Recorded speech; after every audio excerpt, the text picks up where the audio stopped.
Hey, fellow Wolfpack members. I wanted to do this video just to talk about the problem that we currently have.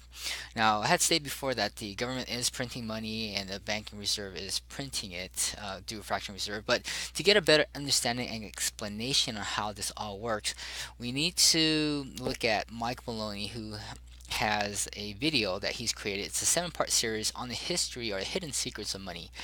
And this was an eye opener for me. I'll definitely pick up his free ebook too.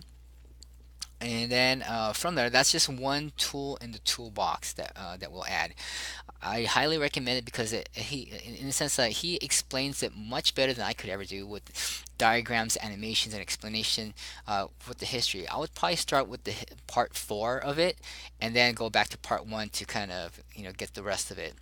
I watch it several times. I would probably watch it several times and then kind of share that with your spouse so they understand what the current situation is. Kind of opens your eyes to the problem that we couldn't see or didn't know about because no one taught this to us. They don't teach us this in class, um, and because of that, we are able to then know how to position ourselves. So when it does happen, and it will happen, we can position ourselves properly. Now I know that the government is going to try their best to keep it from collapsing. They're going to still manipulate the dollar. They're going to still print more, find ways to funnel it, or justify it, or whatever they got to do to keep it alive. And I understand that based on this history, that our government probably has it has bankrupt itself already since 1930, I believe, because of all these wars or whatever. And so it used to be for the people by the people.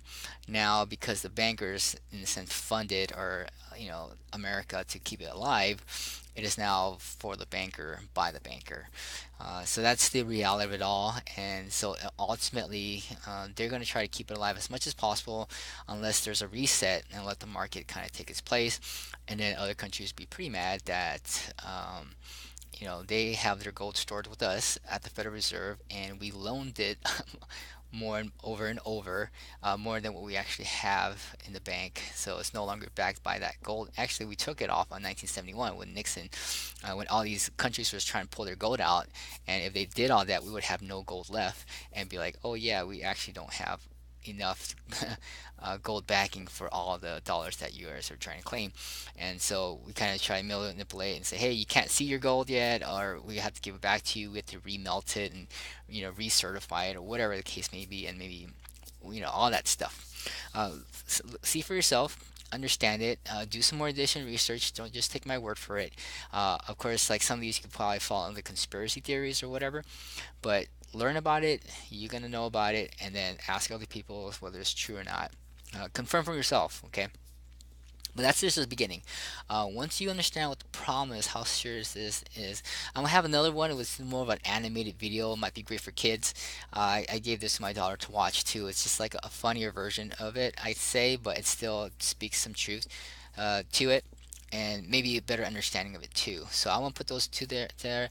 Watch it, respond to this email, and let me know what you think. Or you could comment below on the video of this video, and I will try to do my best to respond back and provide more information. If you have any questions that you have I can include in future videos, let me know, and I will record them.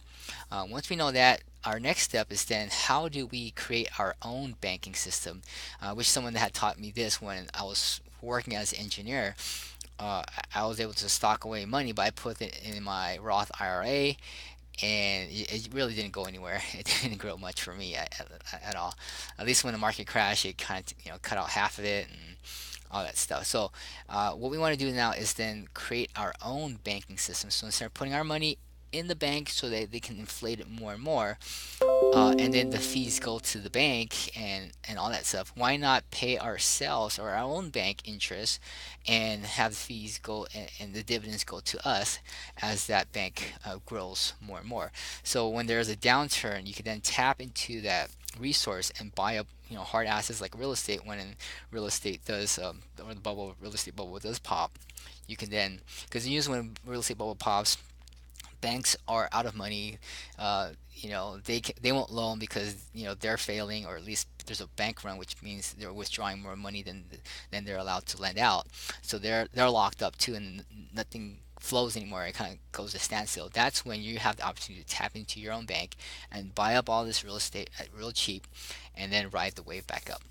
So I will do that. I'll show you that in the next video, and go ahead and watch this now and let me know what you think. Thanks.